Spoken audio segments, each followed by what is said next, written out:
What's going on? It's me, your man Kev Nash. This is the Rewind Podcast. We back again. Got my brother DJ Killa Kev in the building. You may know this guy from some podcast called You Can't Make This Up podcast. You may know him from DJing some of your favorite events. He may have DJ'd your wedding. You know, you just never know. Killa, what's good? What's good, sir? I'm happy to be a part of what I call Pod 1A.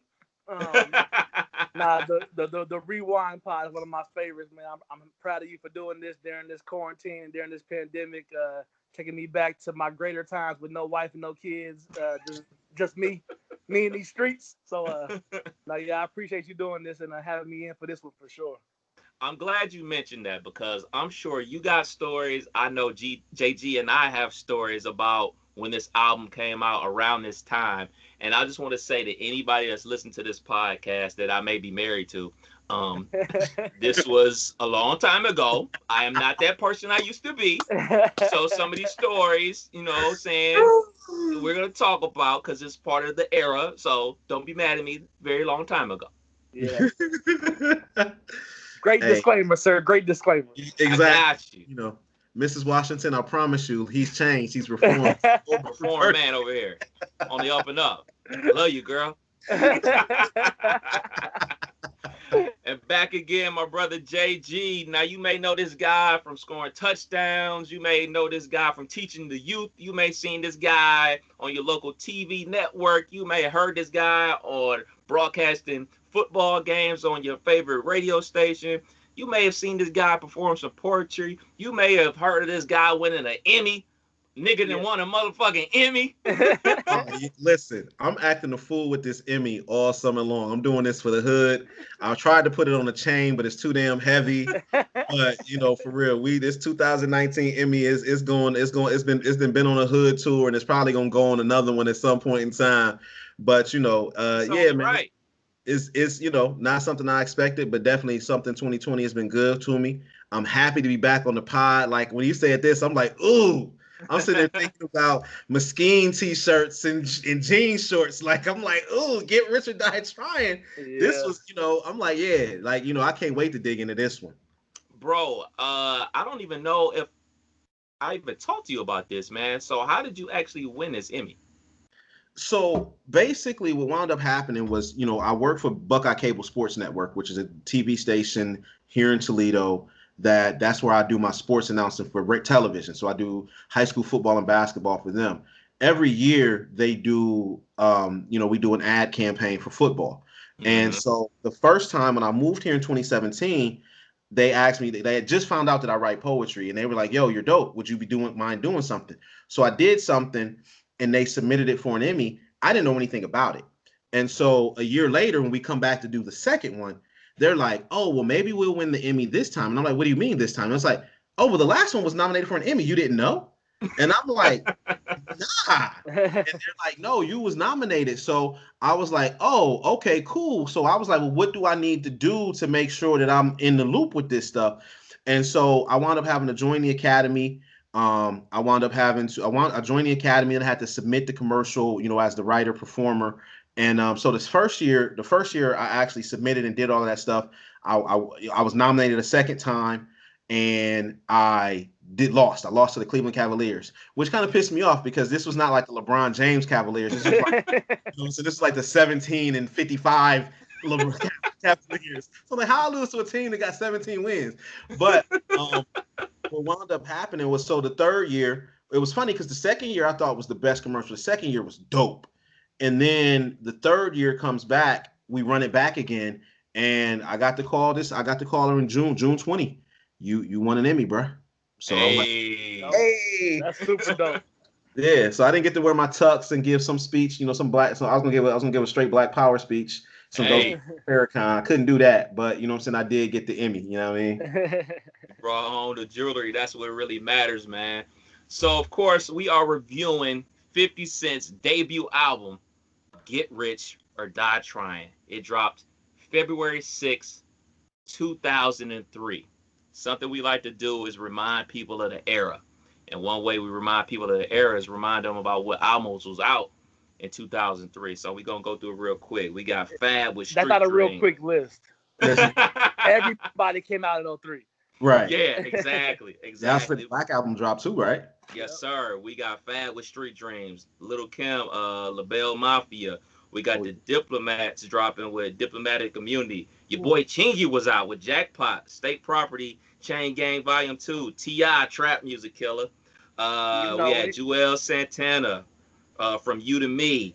Neptunes drops. Neptunes presents the Clones, Young Bloods, Drinking Partners, DMX, Grand Champ, Obi Trice, Cheers, Outcast, Speaker Box, Love Below, Luda, Chicken and Beer, Ja Rule, Blood in My Eye, G Unit also dropped Beg for Mercy, Memphis Bleak dropped Made, and so many more. Yeah. Dope year for hip hop, right? Hell right. yeah. Yeah, it was a good year for hip hop for sure. I didn't So realize that Little Kim dropped that year. That because that was Little Kim's Five Mike album, right? That was right before she went to prison. I think so. That's the one with Jump Off. Yeah. Mm-hmm. Yeah. don't shortchange my guy DJ Envy, the Desert Storm Volume One mixtape. You're right. You're absolutely right. Definitely changed my life. Yeah. Now, yeah, So, that was just a fellas, great go year of ahead. music. No, I was Yeah, gonna say that was just a sure. great year. When I was going through that, I was kind of going through some lists and just seeing who came out. And I mean, you had PMD, you had Gangstar, you had Yin Yang, Mm-hmm. Missy, Big Timers. I mean, it was so many, so So many. much heat. So much heat, man. So, Killer, Yeah, you're up. What yeah. was going on with you in the year of 2003? So February 6th, 2003, I was doing extra push-ups and sit-ups and thinking my days were numbered because literally 6 days later, I was getting on a plane going to Iraq. I got deployed to Iraq February 12th, 2003, which is the day after my mom's birthday as well. So Whew. a 19-year-old that was I joined the Army March of '01. Got to my duty station August 24th of '01. 3 weeks later, 9/11 happened. So, I went from a 10, 11 year span between Desert Storm and 9/11 where wasn't too much conflict. I'm like, yeah, let me go get the school money real quick. Boom, the real Army came into play. So I got deployed February 12th. I actually did not get turned on to this until probably April. As you can probably imagine, the mail flow wasn't as great during the actual war. Right. So there was a time where we got settled in, started getting mail and stuff a little about a month and a half in. But my friend, shout out to Sergeant Lindsay. I went to go check on. I was a medic, so my job was to check on everybody in the morning, make sure everybody good. I'm checking on him. I walk into his little office and I hear, "What up, gangster?" I'm like, what you listening to? He like, man, I don't know yet, but so far it's amazing. He like, my homeboy just sent me this 50 Cent. He said I gotta listen to it. He said they playing it everywhere. It's on the radio. It's just, da, da, da. So we both kind of like took a minute, sat back, and that's when I got turned on to Give It to Die Trying. So I was in Iraq. That's what's up. Wow. JG, stupid question because I know, because I was with you. What was going on with you in the year of 2003? Man, I was fresh out of college, adjusting to, no longer being in Bowling Green, Ohio, readjusting to Columbus, Ohio, being back home. All of a sudden, I'm no longer the ballyhooed football player. I'm now just employee number 57349 at Chase, credit card services, trying to fix old people's credit card problems. And during that time, it was such an adjustment period, but it was like that was like the first hot album post college for me. Like that Mm-hmm. was the first hot album post college. And it was just like all of a sudden, which while I did, it's like you got that point where it's like, yo, you're no longer the man, the football player, but now you got money. Like, you got a paycheck coming in. So Yeah. it's like you can pay to go to concerts, so you can get the fresh clothes, or you could take the chick on a date, whatever. So that's where, I think that's what it was. It was just that adjustment from, dang, this is your college life is over. You're a grown man and you need to act as such at this point. Yeah, man. For me in '03, just like you, we had both graduated from our respective universities. At that point, as you know, I figured by then I would be like your manager. I figured that I was gonna be riding your coattails on whatever NFL team that you was playing for, and it was gonna be smooth selling. Obviously that didn't happen. So hence, I had to get a job. And at that time, I was still part time. I was part time at the radio station Oh wow. because I was I was an intern like my last year at Wright State and everything like that. But I eventually got on there part time, so I was working at the radio station part time. I was also working at the Fairfield Mall part time, so I had two part time jobs to supplement my income. Me and Reg was living together in an apartment, and I remember when we this everything started to buzz about 50 Cent. And like the buzz just like came out of nowhere. Like it just like one day 50 Cent's the man. And they're talking about 50 Cent coming to the radio station. And in order for him to come to the radio station to do interviews and everything like that, we're gonna have to get armed security to sweep the building. So I started like doing like my research on 50 Cent, like trying to find out who 50 Cent was, like what's up with that.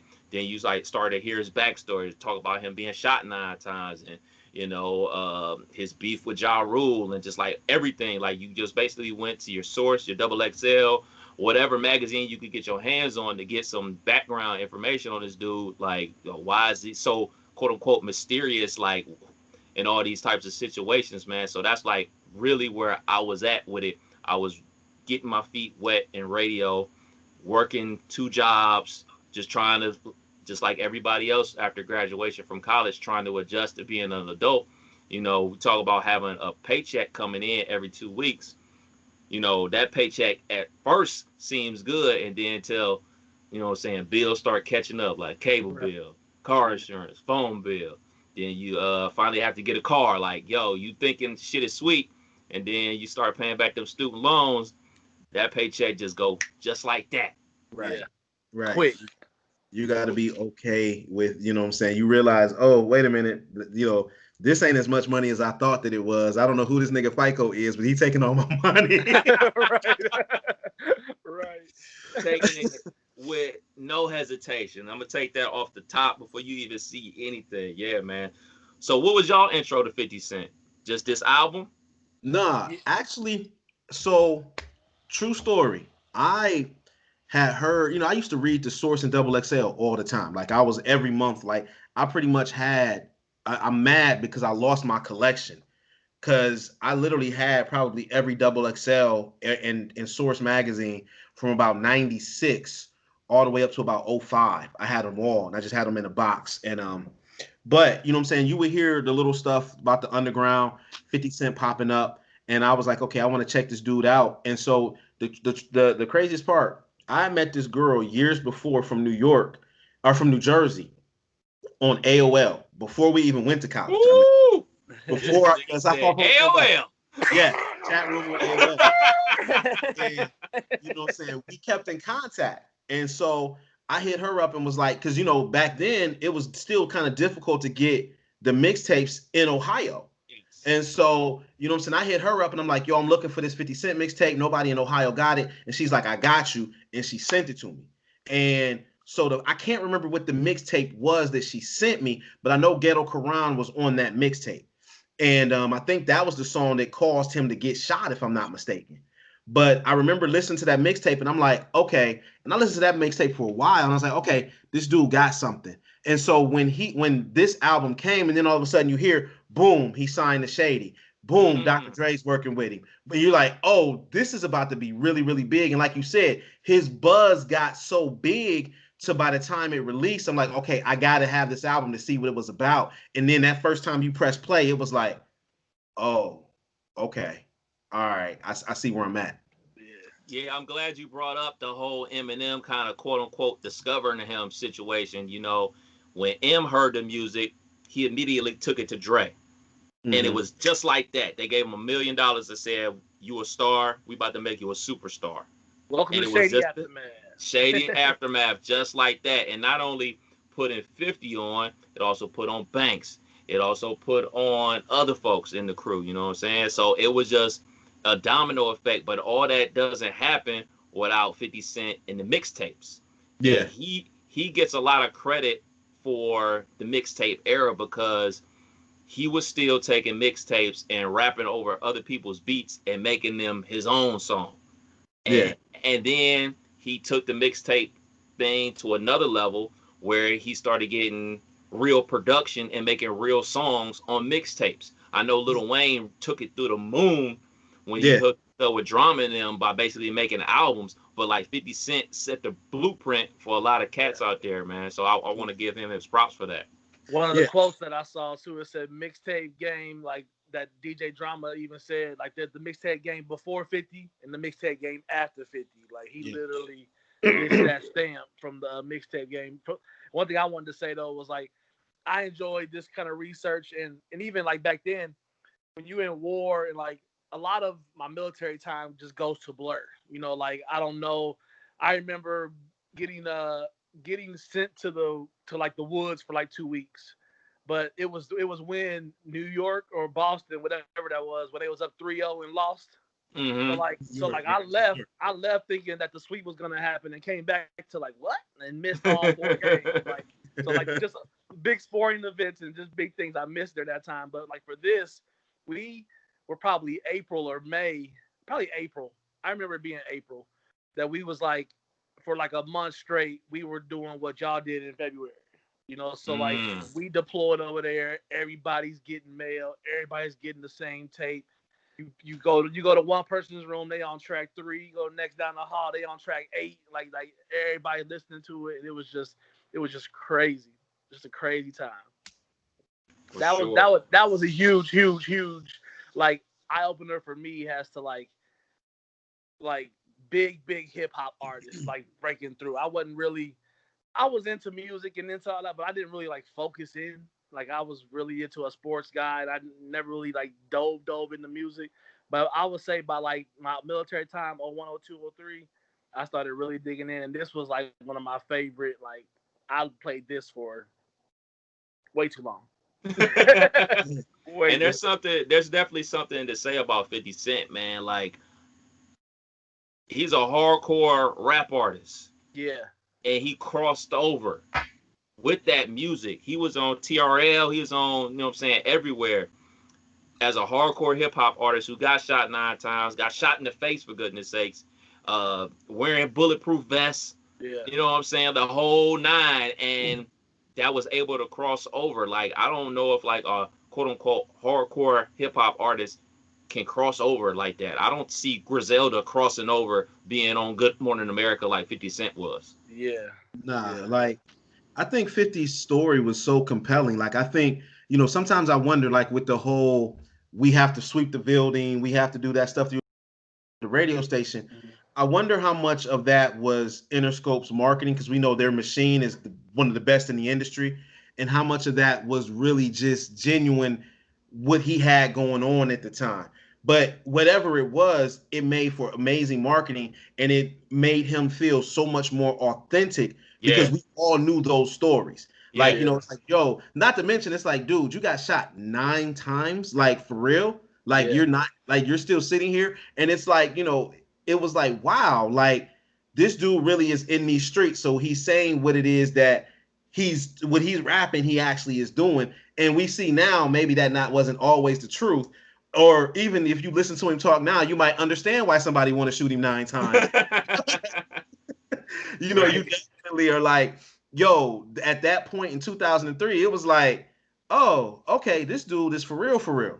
yeah, I have to believe 100% that was part of the push. Like, the 50 Cent push is like, yo, we got to sweep the building because, like, yo, people after him all the time, no matter where you at, even in Ohio. Maybe that had to be. it's just like, it was just part of the marketing, man. And especially at that time, I fell for it hook, line, and sinker. I was scurrying to find out more information on this dude. Right. Yeah, I remember reading about like tour buses full of people with like literally like if you had on this like a white shirt you was an artist, if you was the black shirt you was the goon. Like tour buses full of guns and bulletproof vests for everyone, and like I just remember like consuming all that during war, and it was just like, well, damn, like it's just all fitting. Like I'm in war, cats back here. That's like the whole militant kind of push and violence was being pushed real hard. I just remember like I remember reading that over there, like wondering like, is it really 40 niggas on a tour bus? Like, is it True. really? Are they really just traveling like that? But I had to order. I had to get back and get some G Unit Reeboks too. So I was consuming it. I was consuming it overseas and it couldn't wait to get back. So Yeah, I think, you know what I'm saying? Like, I remember because I know 50 came through Columbus like twice before Get Rich or Die Trying came out. Like, I remember, Kev, you know, remember Studio 69? Like, he Yes, came through sir. the show at Studio 69. Yes, sir. So it's like, for me, it was like, oh snap, like, you know, like kind of what Kev said, it was like they give Eminem credit for quote unquote discovering him, but he had already, and I think he was one of the first artists that we saw build that buzz Mm-hmm. to becoming a major megastar. And it was like, because he built that buzz literally, like, you know, he got it out the mud. There wasn't nobody that did it for him. He was literally on a tour bus by himself, going out taking his music places based off of those mixtapes. and a lot of that happened too because he was. If you, I found this out. He was signed to Columbia, had the power of the money tape Yeah. that got shelved, and then all that termination and all that he got dropped. But like that whole '02 going into '03, like he just decided to like bet on the streets and market himself. You know what I'm saying? And he showed how to do that. Yeah, you brought that up, Killer. I mean, he had a single with Destiny's Child. I remember now, like I didn't remember it then, but like I remember it now. Like he had the song on the what soundtrack was that?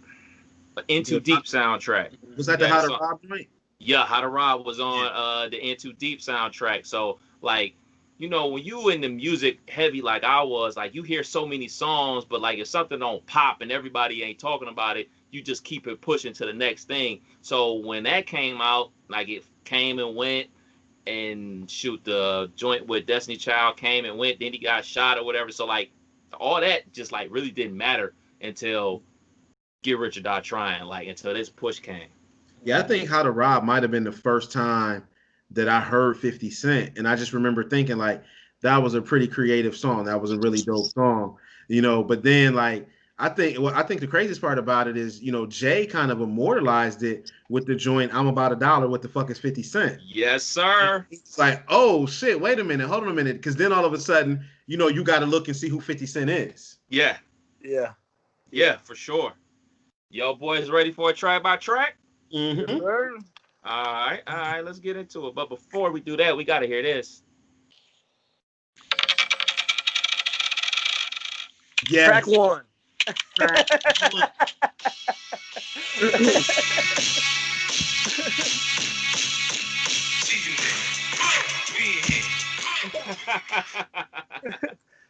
There That it shit is, take me man. places. Track one. I mean, obviously it's the intro, and I mean, it's just something that, I mean, it's so easy. I mean, it's the lowest hanging fruit, man. His name's 50 Cent. They do a coin drop, but it's the build up, it's the anticipation that really makes it a dope intro, because you get the coin flip, but also you get the clickety clack of the gun. I thought it was a dope intro, short, sweet, and to the point. You really figure out what you about to get on this album. Where was you at with it, JG? I thought the intro was perfect. Like, I thought, like, honestly, like, because by the time this album came, I had anticipated it so much that I didn't need no long talking intro. I didn't need somebody's dramatic poem. I didn't need any of that. I needed that 6 seconds of two coins, and then I needed What Up's Gangsta to hit the way that it did, because as soon as that hit, it was like, oh, I'm hooked already. I'm right here, right here. And it was like during that time, like I'm looking at the track list, and I'm like, I don't even know who this producer is. I've never heard of him since. But what he did on this track right here, I was like, yo, this is what I needed. This was hardcore hip hop in '03. Killer, what's up? I just sit back and like to say I walk around like I got an S on my chest. I just remember how that came on, and like that was probably like what is the reason why I fell in love with album intros. Mm-hmm. Like I think just having that type of energy, just the way that came on, just the shit talking. I mean, Yeah. it was what up blood, what up cuz, what up gang, like Gangsta. all that was just imagine being in war though. Like so like you're in war and like you had to give every day is Groundhog Day, every day is fucked up, but like this was like the energy that like you and your black friends in the military needed. So like you could really like, and I'm gonna send you a picture too because I made sure I found it. You remember the Walkmans that had the little clip to keep the Yeah, dust out? It was a yeah. little orange and white. I found the picture on the net. I'm gonna send it to you so you can post it this week. But that's what my mom had sent me that joint. So like I had one of the like clean Get Rich or Die Tryin CDs because all my CDs didn't get dusty and didn't get all dirty from being over there. So I just all that comes back with this song. Like with this song, this was me and my boy. Shout out to my dude Shad. We used to spend a lot of time together in the vehicle, going places, and like we had a computer speakers rigged to a Walkman to get the sound in the Humvee a little louder than the engine. So you know what I'm saying? It was one of those things. But yeah, this is one of my favorite tracks on the album. Yeah, man, I'm with y'all 100%, man. This is the perfect way to start an album.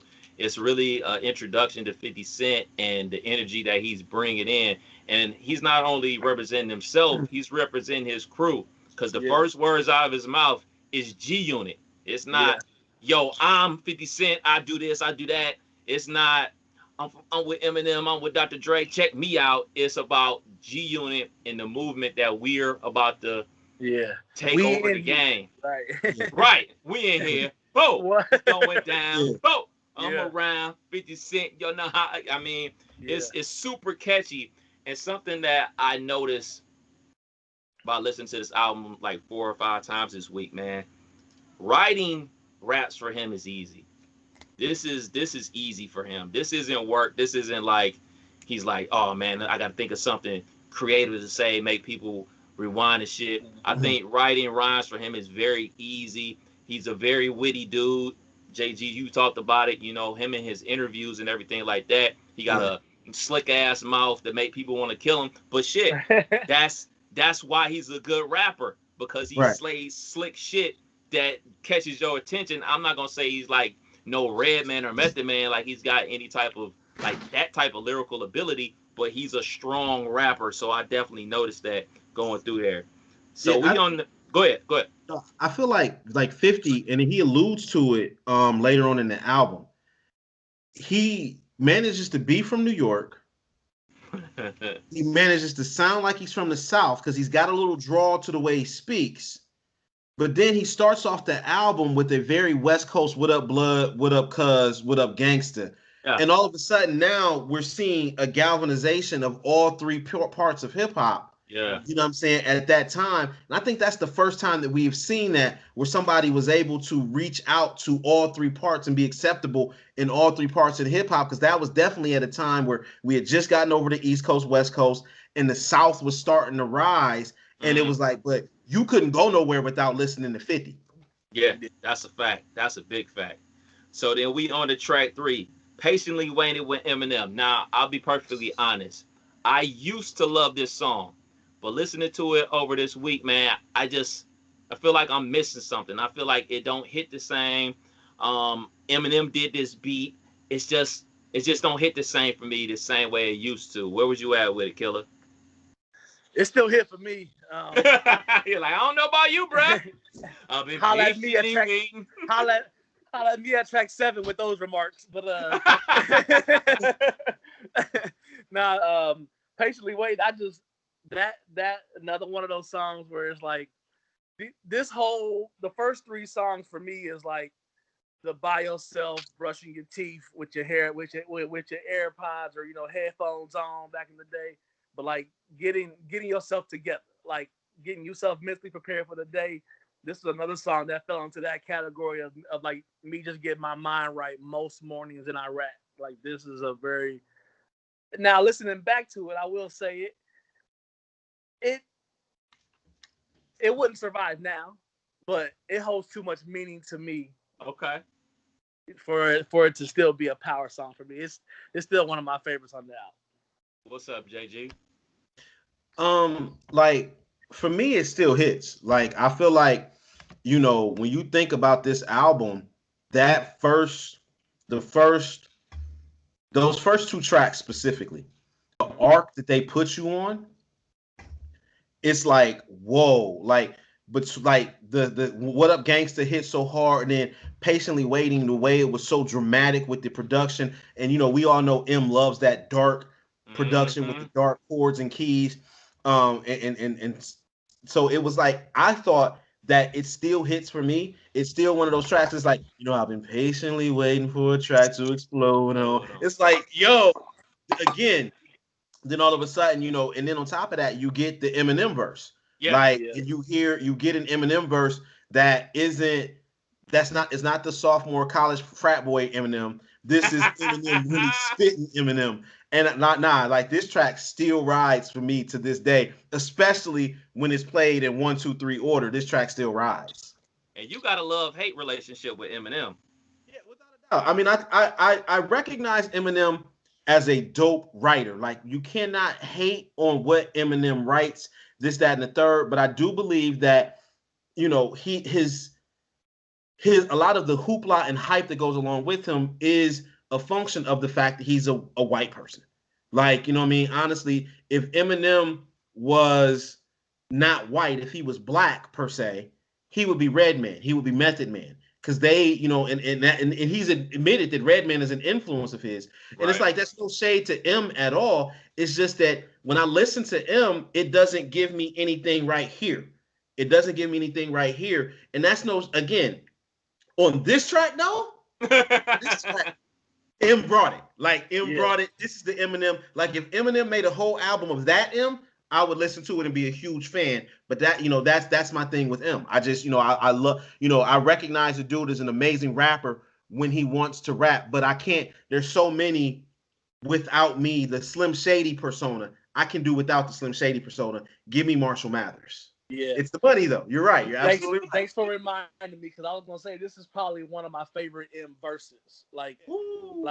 probably one of my like top 5 M verses, just because I like how he rolled that beat. Like everything about that flow for M was solid. Like the whole shoot through your Zuzu, pew, like, all, just that everything was just. I like that verse a lot from him. For sure. So we on the track for Mini Man, the third single off the album.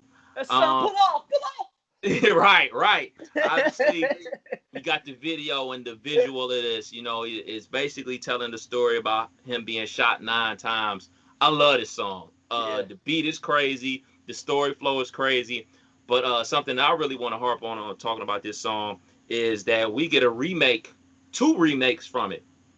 21 Savage got a remake of this. Pop Smoke basically got a remake of this. And both of those songs dropped this year. So for dudes, or RIP to Pop Smoke, obviously, but for younger dudes to really look up to 50 Cent and visualize this song and this song really speaking to them holds weight about how powerful this song was.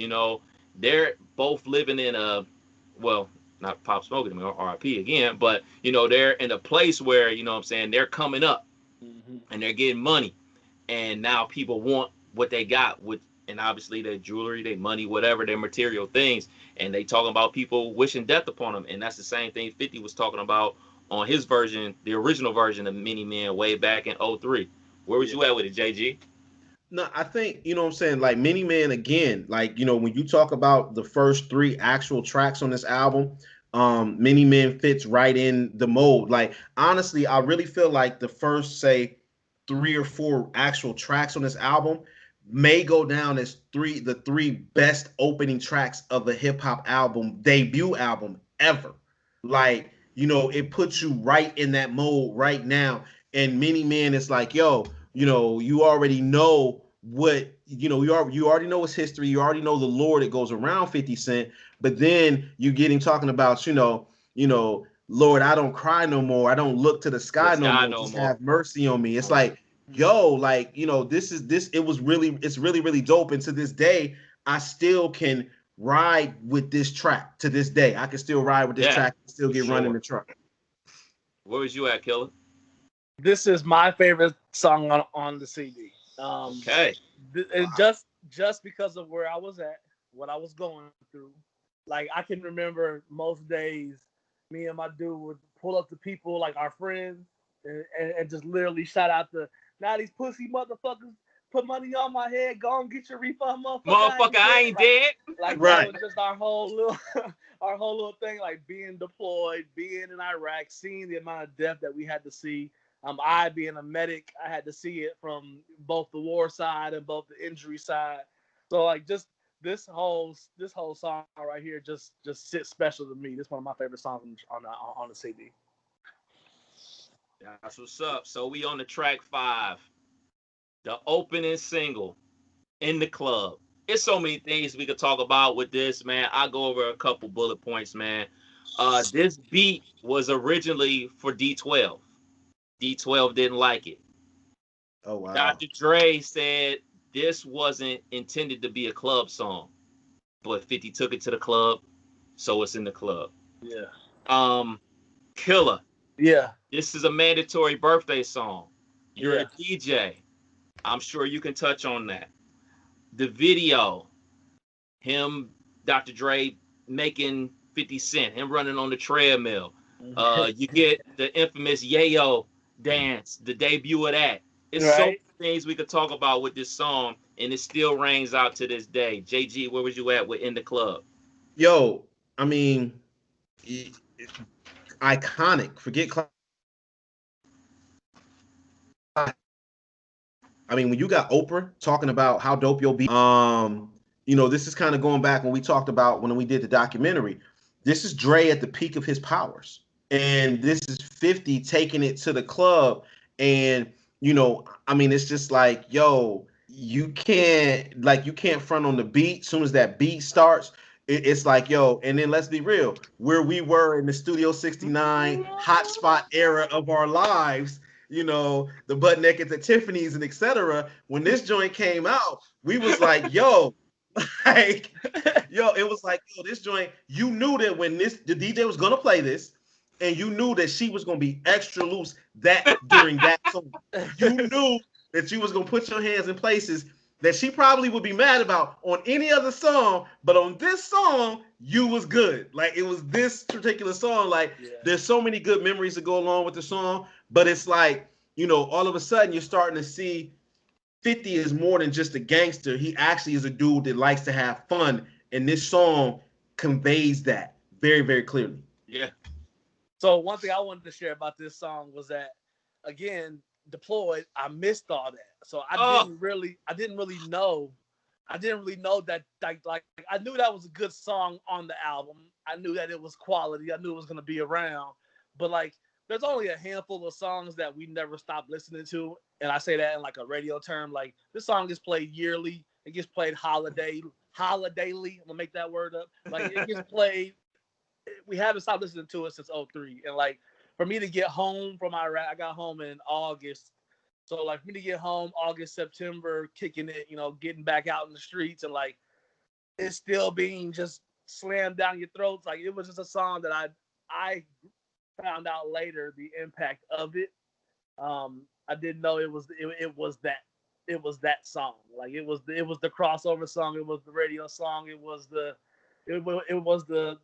song I felt gave the white people the comfort to listen to 50 Cent Get Rich or Die Tryin'. Like, they gave them the pass. Like, this is a song for us type shit. The pop, the top 40 type song. So I missed all the fun partying. So classic, Dre. So classic, Dre. Yeah. All right, quick story time. And you remember the disclaimer that I gave earlier in the podcast? Insert that again right here. So, JG, do you remember where you were July 10th of 2003? If I'm not mistaken, that was that the 50 Cent, the end of the Rock the Mic tour concert? Was that the concert? Yes, sir. Yes. Say going to jail. Yo, hey, much respect to Kev Nash, because this brother kept me from going to jail. Because we're sitting there looking at the concert, and dude, this Shaggy from Scooby-Doo looking white guy walks past me and does not step on my toe. He steps on my whole foot. Like, I had a shoe print on the bow and my shoelaces, dog. And I'm like, now my thing is that push your shit, son. It's a concert. So I'm like, you know what I'm saying? I'm like, all right, I'm not about to trip because it's a concert. Just say excuse me because you know you stepped on my foot. And this dude did not step on my foot. So I'm following this cat through the crowd. About like I'm reaching out to grab him by his shoulder, and Kev grabs me and he's like, Jay, I saw it. Just let it go, man. It's not worth it. Came to the It's rescue. not, I still have those pictures. He's like, it's not worth it. But yes, I remember that's exactly where I was. I remember that. It's 5 days Yes. my birthday. Yes. So this is part two of that. You got to remember, we got free tickets via the radio station. And also, they allowed us to take the station vehicle up to the concert, and we had prime position parking. So, in a normal, regular setting, if you were to rewind that a year ago, if that was July 10th, 2002, we probably would have, I just would have let you go. But, you know, I got the station vehicle. we got free tickets to the show. Jay-Z ain't even went on stage yet. I'm like, let me get this dude, man, before he kills somebody. So, part three of this story. Do you remember the young ladies that we met that evening? Man, no, I don't. Okay, I figured you wouldn't, but this is quick. They were Ohio State Buckeyes. They ran track at the university, and obviously they knew Unc. Oh yeah. I do. Yeah. Mm-hmm. And we'll Yeah, leave it right there. yeah, We'll leave yeah, it right there. yeah. Because at that time, Unc was still working out at Ohio State. Yep. So Exactly. for sure. Now, for those that don't know, my uncle is Butch Reynolds, who was the world record holder in the 400-meter dash for about 10 years. He's a three-time Olympic gold medalist, but he's also an Ohio State Buckeye Hall of Famer. So, whenever I met a track girl from Ohio State, the first thing I did is like, hey, Butch Reynolds? Knowing that even if she don't know him, she see his name on the wall. That's my uncle, girl. The glory days.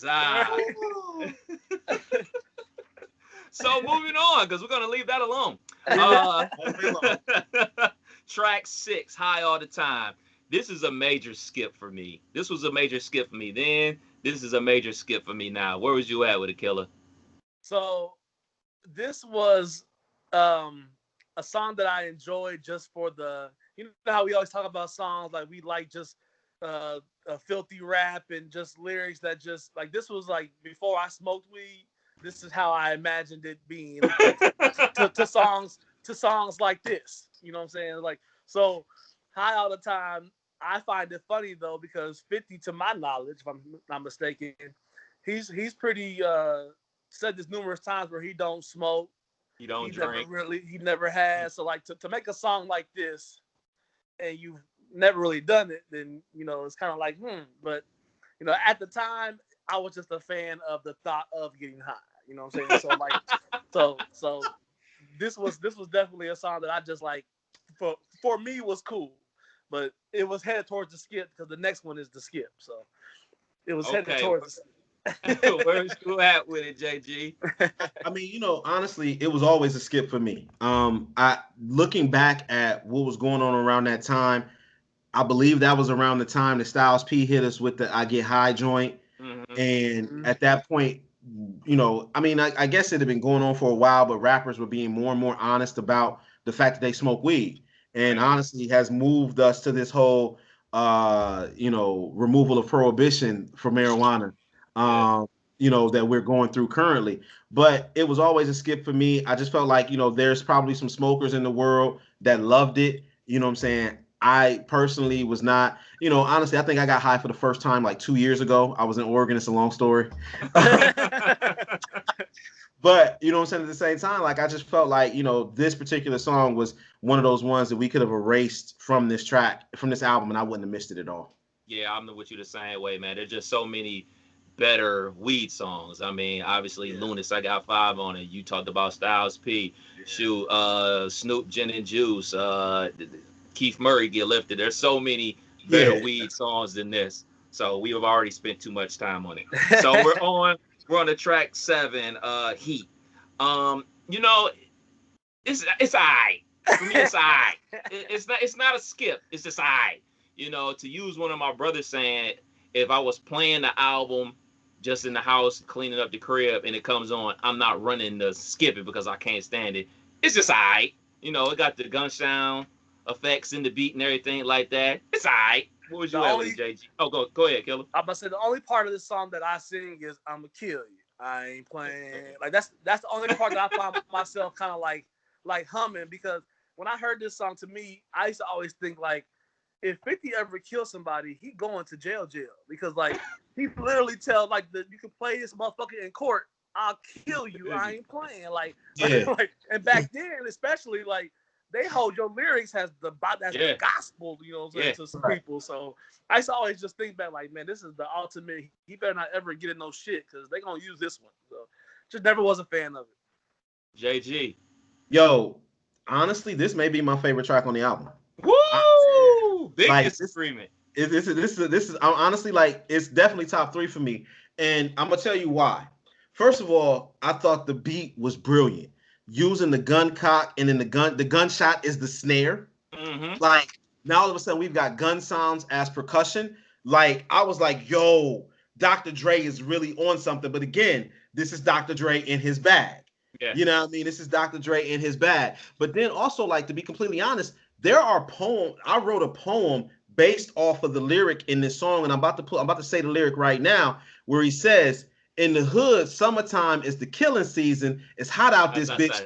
That's a good enough reason. And I'm like, yo, like, let's be real. How many people we know that got shot in the summertime? It was like me, like, I recognize that it's just a I'm hard song. Every rapper got an I'm hard song, but just the Dr. Dre, he didn't say anything in this that I felt was amazing. Yeah. But what Dr. Dre did with this track, you got to give it up to the good doctor. You got to give it up to the good doctor for that. I'm glad you mentioned the gun cocking in the song, because I mean, we had other songs like that. We had Bone Thugs and Pac with the Thug Love. They had the gun cock in it. MIA, what is it? Airplanes. She had a song with the gun cock in it. So yeah, it was a couple joints out there that used, a gun cocking as part of the beat. So yeah, I always thought it was funny at the end of the song. He was talking about his hat is bulletproof and all this type of crazy shit. Like, it's just 50 being 50, basically. Yeah, I mean, it's just like you. I mean, I thought about it. It's like, remember when Stunner was talking about he just bought a platinum football field, and you know what I'm saying? It was that type of talking. It was that type of talking. Crazy talk. So we on the track 8, If I Can't. 4th single off the album. Such a great motivational song, man. Like, I would say this is my favorite song, but I got one that's gonna trump it, and I'm gonna cheat a little bit and call the other one my favorite song. But this song right here, man, like, back when I still was athletic and still trying to play basketball as much as I could at the YMCA, like, would go up there at 7 o'clock. This would be my theme song, like, to get me hyped for the hoop court, because we used to be out there battling, and I just love this song so much. Where was you at with it, Killer? I like it. It just, so the simplicity of it sometimes, like, now listening back to it, it was harder to listen to. Mm-hmm. Like, just if I can't do it, homie, you can't. It felt like I was about to go to a screen. Like, that's how my mentals was with it in 2020, But like in 2003, this was one of those ones, kind of like what you said. It was a necessity for an album. Like, it had a pocket for the album feel. It had we still gonna talk some shit. We ain't gonna try to scare you off, but it just had a more like a relaxed gangster to it, I guess you would say. So it's okay. It's kind of how you felt about He is how I feel about it. It's just okay. Okay, fair enough. JT, what's up? You know what?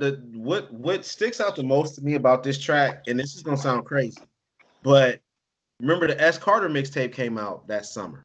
Yeah. And Jay-Z did this. He used this track on it. And that's what I think most about. And that's not a shame, because I actually like the song. Like, I thought as a motivational song, it was pretty cool. I thought it was dope. Like I really liked the part where he say, "If Doc say it's a rap, it's a rap, nigga." Rap. And then Doc come in. I thought that was pretty dope. Like I liked the song. Like you know what I'm saying. That as a like you said, as a motivational joint. You know what I'm saying. Basically, you can do it. You can get this done. You know, I think, but that's when it really kind of introduced me also to 50. Like, and this is me speaking as a poet, right? As a poet, when I get on stage, I have to stick to a subject matter, or the audience is gonna look at me like, "What the hell are you talking about?"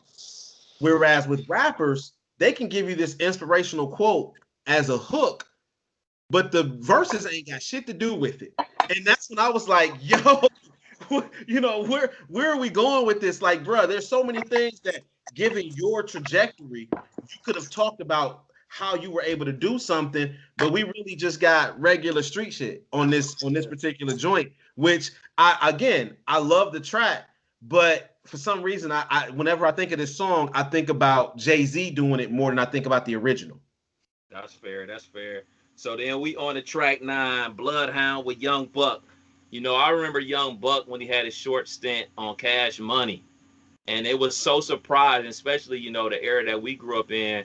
You know, down south artists wouldn't quote unquote sign to East Coast labels or a West Coast label. So that see a down south artist like Young Buck being on G Unit was weird for me. Like, yo, he's from the South. He's not supposed to be with them. He's supposed to be with Cash Money or, you know, No Limit or something like that, or get down with Outkast. Like, you know, but like G Unit really broke down those barriers between coasts, like you said earlier, JG. Now, with all that said, Young Buck being on his song, this is a major skip for me.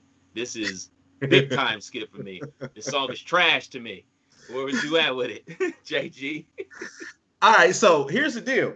It's funny you say that because I was listening to the song earlier this week and thinking, you know, Buck was still signed to Juvenile when he did this song. Okay.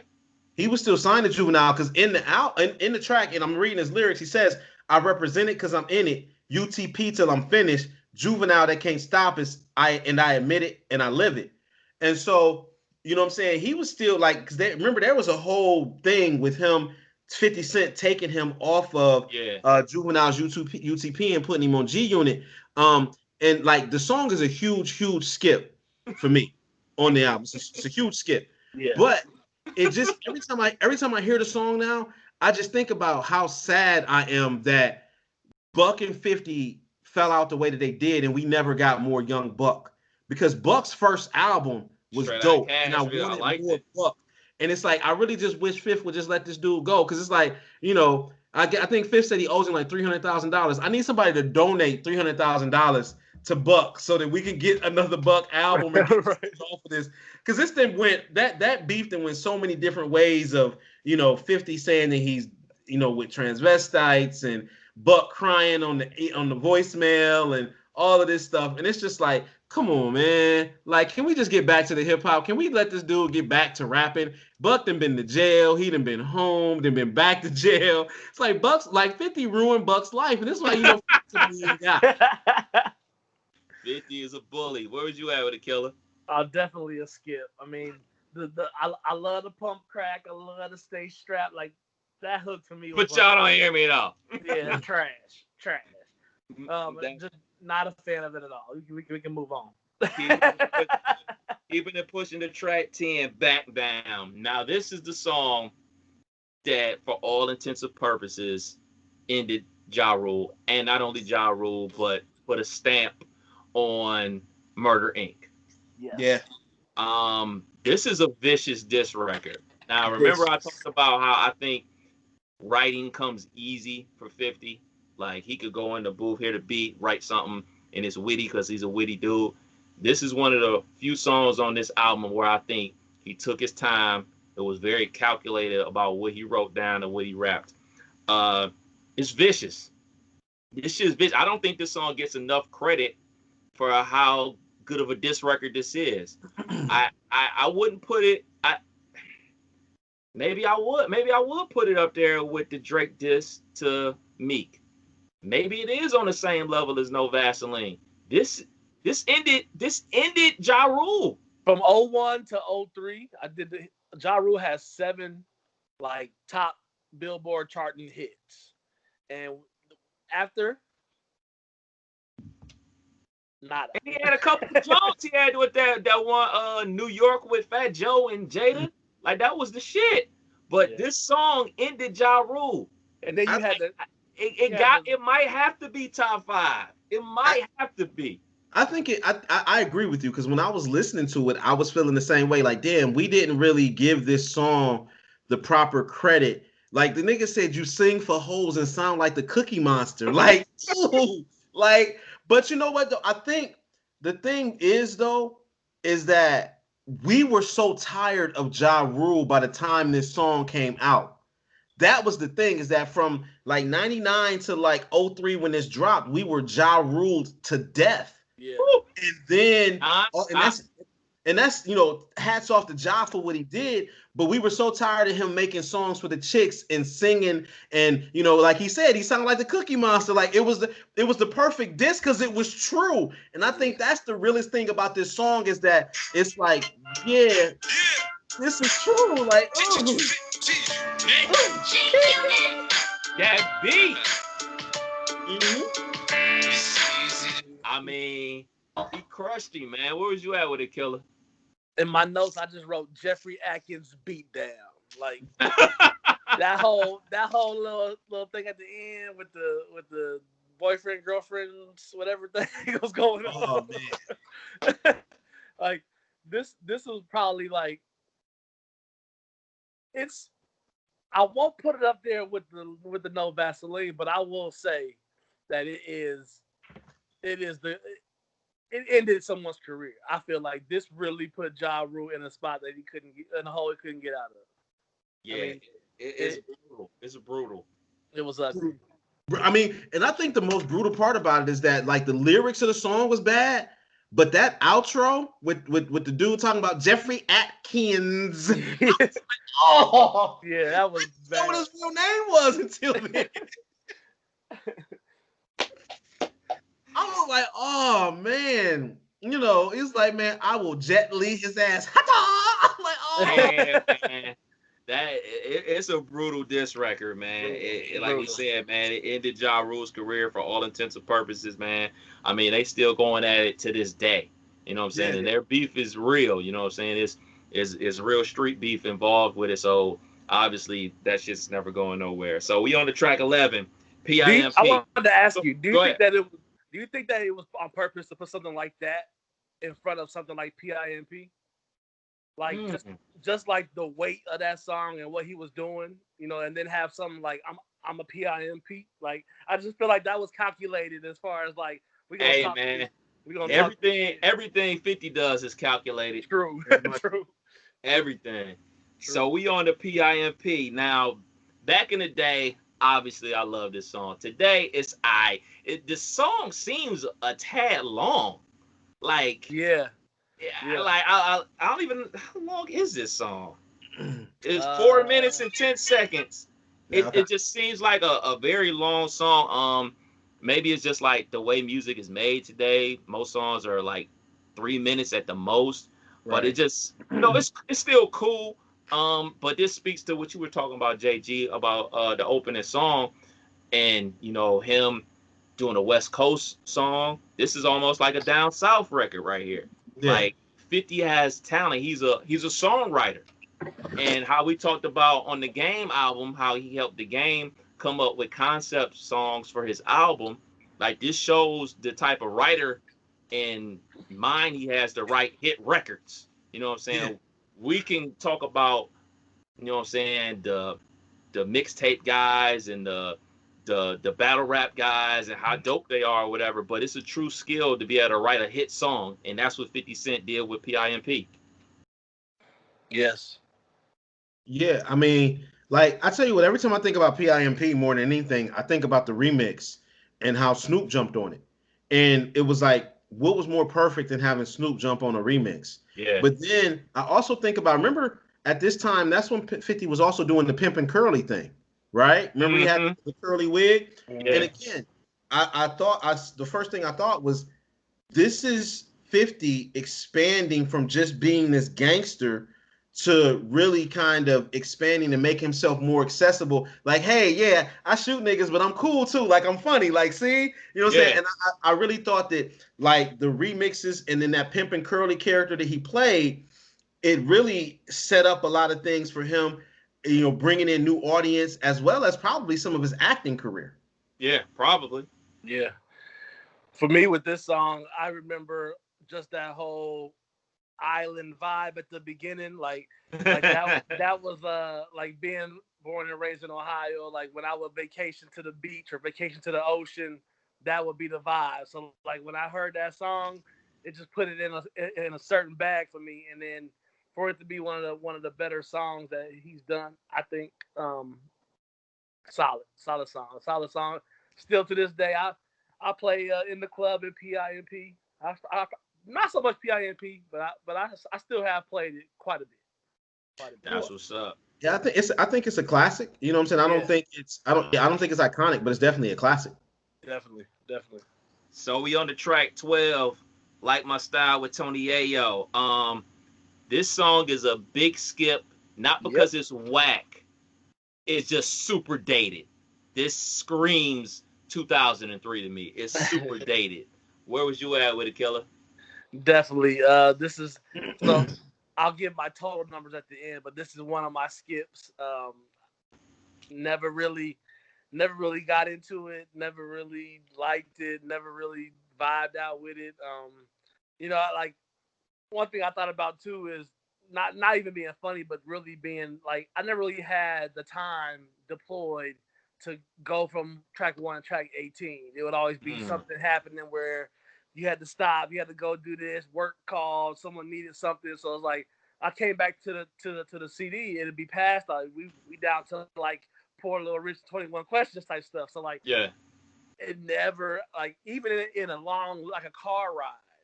Once you get towards this part of the CD, it's like you talking more to your guests than listening to the tracks. You know what I'm saying? It's kind of one of those songs for me. What's up, JG? I never needed it in my life. I never listened to it when it first came out. You know, I tell you what, one thing I saw about one thing after listening to this album to prepare for this, I was like, yo, 50 did it like the songs he had introducing G Unit to the world, they were all terrible. Like they were all terrible. Like they had to do a G Unit album before they got solo deals because this album did not do a good job. I mean, you got to think we got Bloodhound was Young Buck, and now we meet Tony Yayo with Like My Style, and I'm like I could totally do without this song. You know, I didn't even say dated. I just like even in 2003, I was not listening to Like My Style. That just was not. No, I wasn't doing it. No, can't get me. Nope. And honestly, I was afraid knowing when I first heard this album, knowing it was like 18, 19 tracks. Yeah. I was afraid that, oh my God, if it stays here, it ruins everything it did in the first 10 tracks. It ruins everything it did in the first 10 tracks. And so I was really in, like, you know, Like My Style was never something I was going to listen to. Facts. So we on the Poor Little Rich, another big skip for me. Like, this is I let my watch talk for me. You ain't feel that shit? That was my shit. Fuck no. I wasn't fucking with my this. little G-Shock used to be shining. Like, I think I listened to this song a total in my lifetime probably 7 times. Like, I just, big skip for me. But obviously, Killa, you fucking with it. Yeah, just the first verse. I don't really like the hook. I just like a little bit of the first verse. It's one of those ones like, you know, you let it ride for a minute before you skip it. You know, I let it play for a second before I move on to my favorite song on the album. Okay. What's up, JG? Hey, no, it's a huge skip for me. Like this 2 track, I'm gonna tell you like this. These 2 tracks, like as I was listening to it again, I'm like, yo, okay, so I know I knew what we hadn't gotten to yet. So I'm like, okay, but I'm like, yo, this really could have tanked the album, you know, if you did it, because like Poor Little Rich, I have absolutely no use for it at all, like none. It just, you know, it was one of those joints that I guess it was made to get the track to a certain length, get the album track to a certain length. But I think if you remove these last two tracks and then track 6, all of a sudden you're literally talking about 5 mic territory as Yeah, opposed to possibly greatest debut of all time. yeah. So Agreed. we on the Killer's favorite song on the album, 21 Questions, with the hook master himself, Nate Dogg, second single off the album, That's making the good looking A1 in the video. facts. Go ahead, Killer. I'm gonna let you shine. This is just that track. 21 Questions was like, it was kind of like, in my opinion, what I would assume 50 was trying to be like, hey, I ain't all the way gangster. I can do some of this shit too. I can make some other tracks besides all this gangster shit. So, one of my favorite songs. The video's fire. I just like I just like everything about it. It nothing. There's nothing about it I don't like, and that's speaking from '03 and 2020. Like, I still like it. So. Right, it's a great record, great record. Where was you at with it, JG? And I think I kind of mimic Kev on this one. This is probably my favorite track on the album.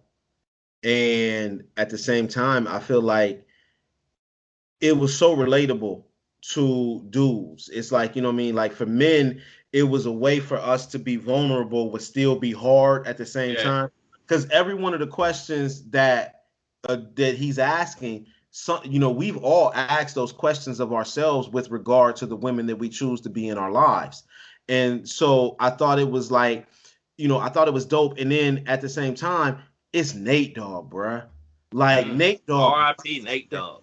Right, R.I.P. to Nate Dogg. Like, first of all, he bodied the hook, but then his little breakdown at the end, it's like, listen, he's like, what did he say? He said, okay, would you love me in a Bentley? Would you love me on the bus? I Us, asked 21 questions, and they all about us. us, Like, no matter how thuggish or you are or are not, you had a chick in your mind when you heard this song. And yeah. when you heard this song, you was like, man, I wonder if really Sandra be thinking about me like that. So, Nigga pulled out Sandra. like, you know what I'm saying? Every dude was on this. And so 21 Questions, honestly, like, I think if 50, it blew the doors off of the 50 Cent crossover. I think that's what it Oh did. man, Blew the doors off. And one thing that y'all should check out, Barry White, It's Only Love Doing This Thing. That's where it was sampled from that song. So Oh, it's a Barry White sample. I learned that in 2020. So what's the name of the song? It's Only Love Doing This Thing. It came off of Barry White the Man, 1978. wow. Got it.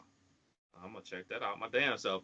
Yeah. Obviously, I'm with y'all both. I love the song. It's a classic record, but listening to this song makes me think about two other songs.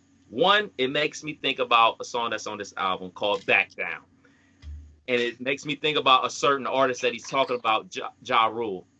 And this song, 21 Questions, makes Back Down even better because 50 Cent took Ja Rule's style and made a hit record out of it. So he mocked him for everything he was doing on Back Down, and then did it himself and made himself a crossover superstar.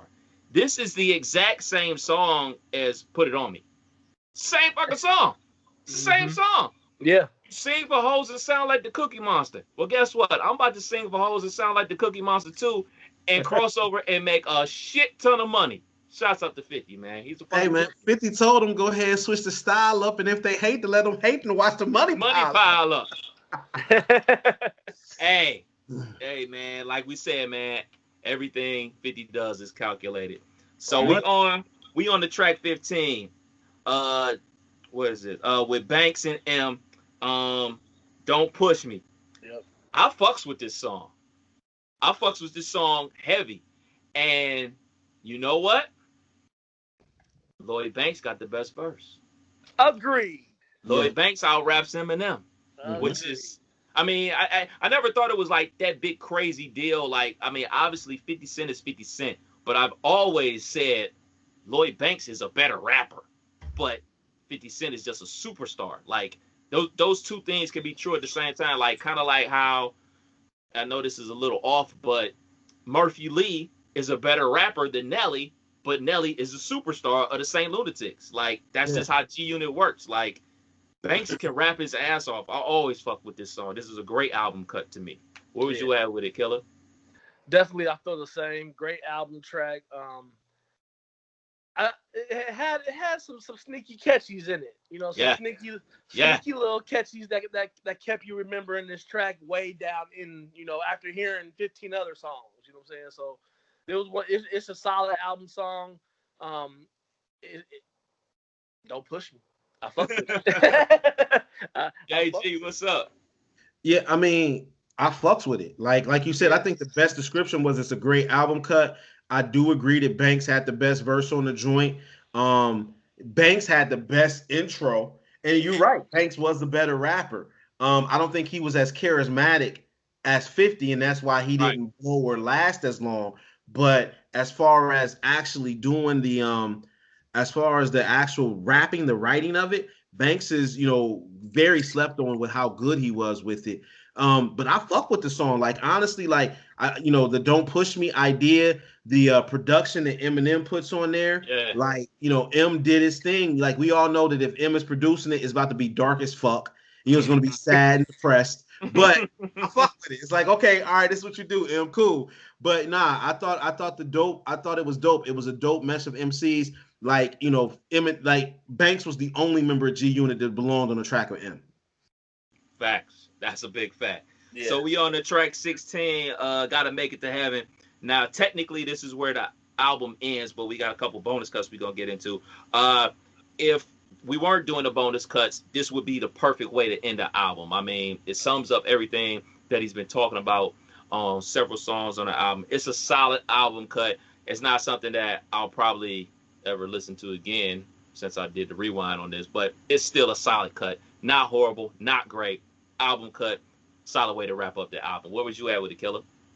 Um, it's hard for me to talk bad about it because of the title, but it's one of the worst songs for me. I just don't. I didn't like the ending of it. I didn't Like my style, Po Little Rich, high all the time. I just didn't like it. You put it on that level? I gotta make it to heaven for going through hell. Just didn't do it for me. It's a good ending track to get rich or die trying. Like, yes, think about that as what it is. But you don't want to think about that. I just don't like it as an individual song. I wouldn't. I just didn't fuck with it. JG, what's up? It was a C. It was a C plus. It was a C plus. It wasn't a bad song. It wasn't a great song, like you said. As the ending of a 16-track song, I wouldn't call it a skipper, but it's like a level just beyond skipper. But you couldn't end it on "Don't Push Me," so you had to, I mean, honestly, it was a cool track. Like 50, dropped some stuff down. He dropped some stuff down. It was a good ender, but what I'm saying, it wasn't necessarily, it wasn't my favorite track. Like if I don't hear it, I don't get sad. Like, man, why'd you play that? Right. So then we on the bonus cut material. Yeah. Wankster.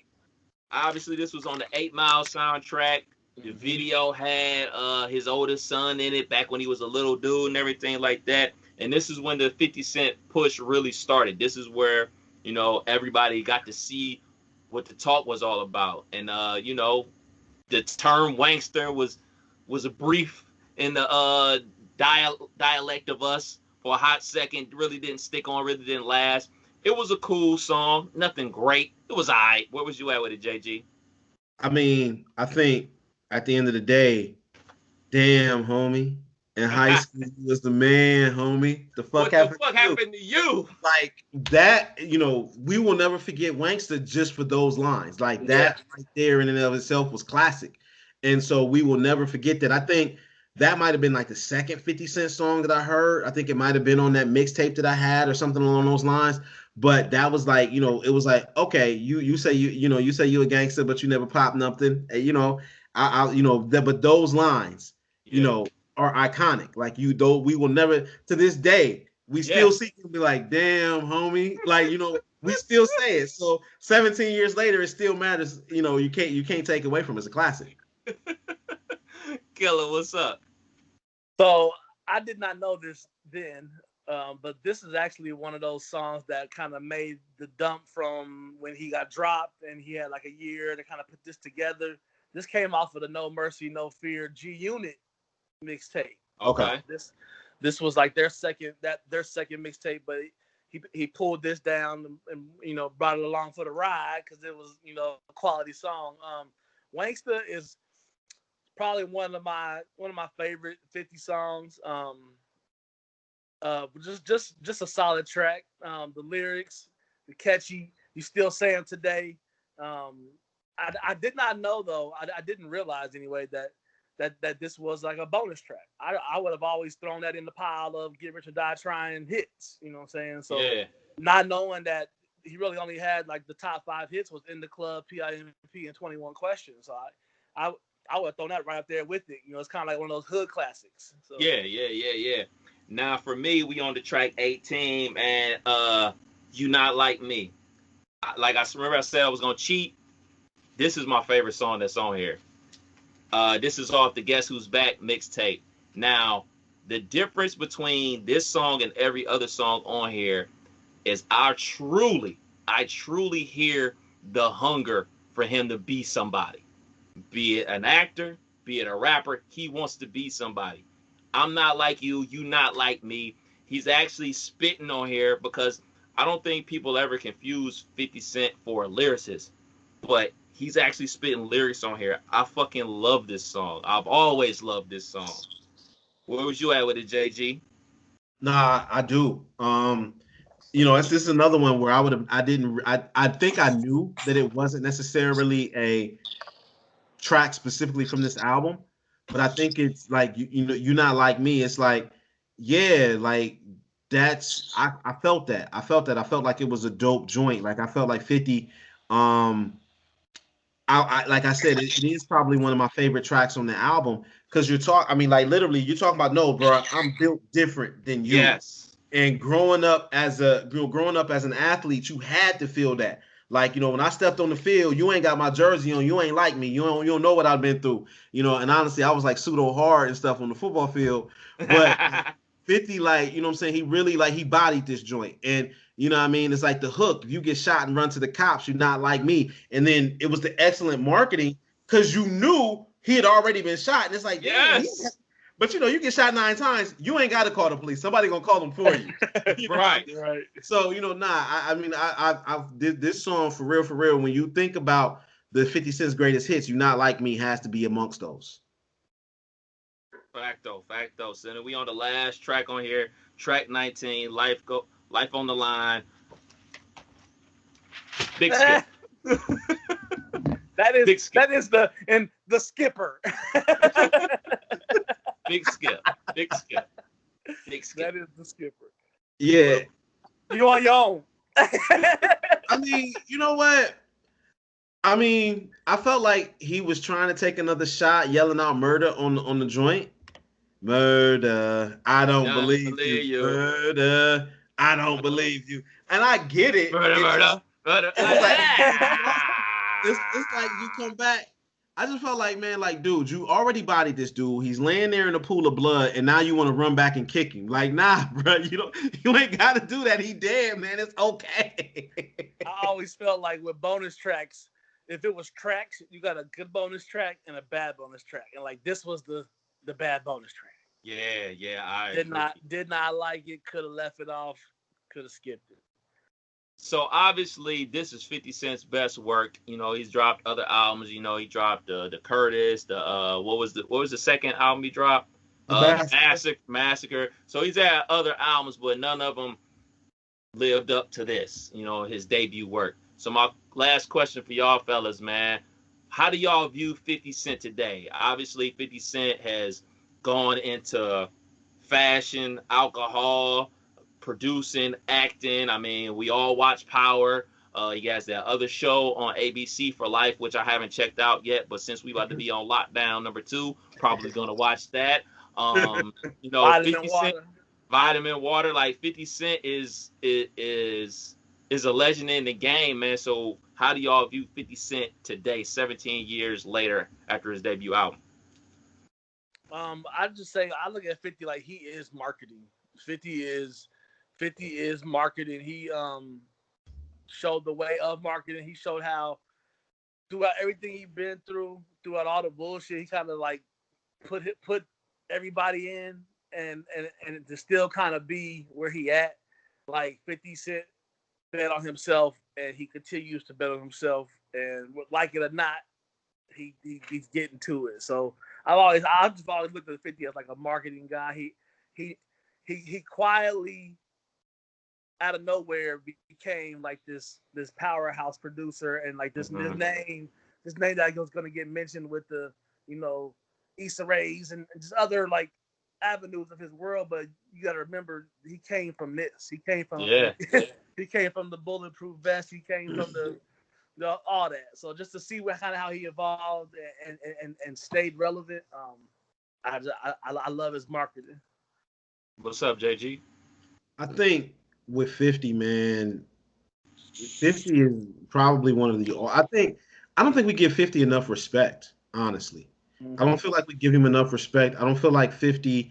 When we talk about the moguls of hip hop, we don't talk about 50 like we talk about Diddy, like we talk about Russell Simmons, like we even talk about Master P. When you Mm. really think about it, like I feel like, what 50 has been able to do over the course of the last 17 years, first of all, was to remain relevant. Like to this Yeah. day, he's remained relevant.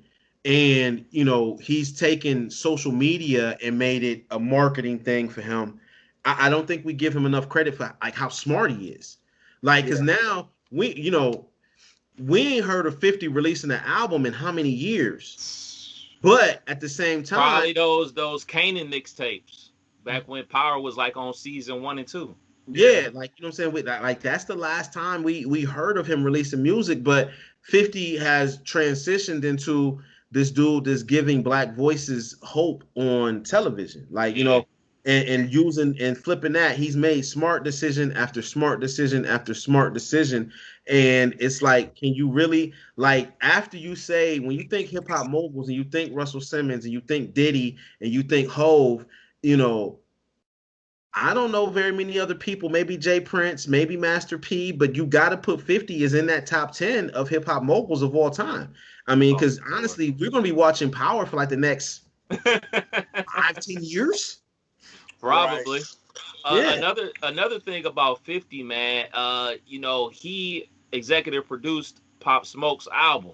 So for a guy like 50 Cent, to have relationships with younger people and younger artists and be, say, I'm gonna help finish this project for your family and for your fans, and the shit do crazy numbers. And you know what I'm saying? I'm not gonna sit here and act like, oh man, I'm banging this Pop Smoke on a daily basis, but I gave it a skim. It's cool. It's not for me though. You know what I'm saying? It's out of I'm out the demo for it. But the people that it is in the demo for, they fucks with it heavy. You know what I'm saying? Right. So Yeah. that also speaks to his mind, and not only his mind, his ear, because he's feeding the youth what they want to hear via a younger artist. So he still is relevant in music in my eyes in that capacity.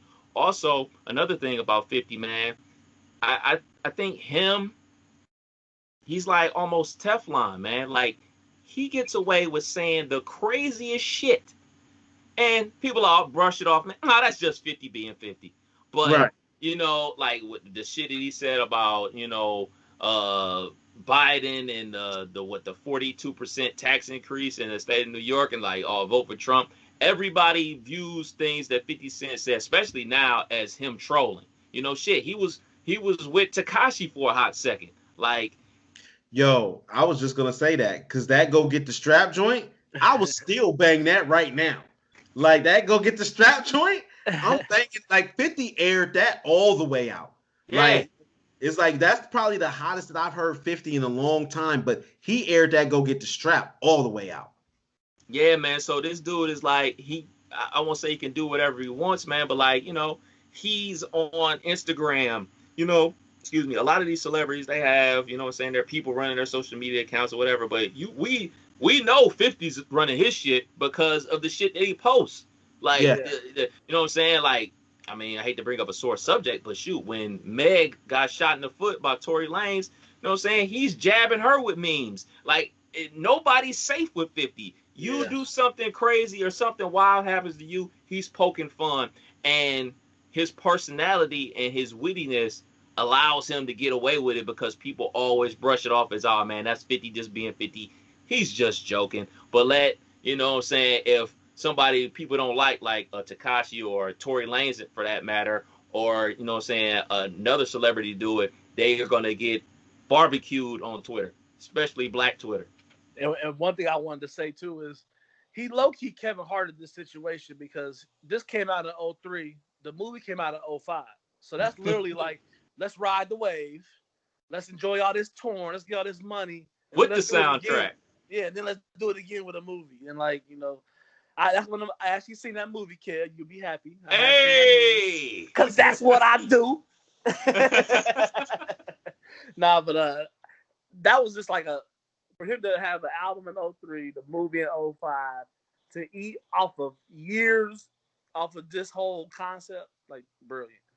Brilliant. Big time, man. Well, fellas, I appreciate y'all, man. Appreciate y'all jumping on this 50 Cent Get Rich or Die Trying Yes, sir. album review. JG, shout out your Twitter, your Emmy Award winning ass nigga. Yes, well, let me bring my baby back in. You know, we got to kiss every once in a while. I ain't giving her no attention in a while. But yo, it's at Blame JG. Once again, at Blame JG on Instagram, Twitter, Juggle Levert on Facebook. I am back in the studio, Kev. I'm back in the studio. Yeah, no. We got album number 5 is coming, man. You know, me and Esco back in the booth, and it might wind up being a 2-volume situation. So hopefully February of 2021 is what we're looking for. Nice. Killa, if somebody needs your DJ services for, you know, a private event, a wedding, birthday parties, bar mitzvahs, whatever, I know you got it all covered. And you just don't do hip hop. You do country, you do western, you do it all. You got them type of skills. Please shout it out. The website is www.djkmusicent.com. The IG is at DJ_Killa_Kev. That's Killa. And yeah, man, I do it all. If you got a beat and you got a song, I can do it. I did an African wedding last year. I had some Killer Arabics I did a couple years ago. I'm out here. I do it all. And Garth Brooks. Killa the Afro beats playing that Hugh Masekela out here. He do it all. Once again, fellas, I definitely appreciate y'all jumping on. This is the Rewind Podcast. Peace.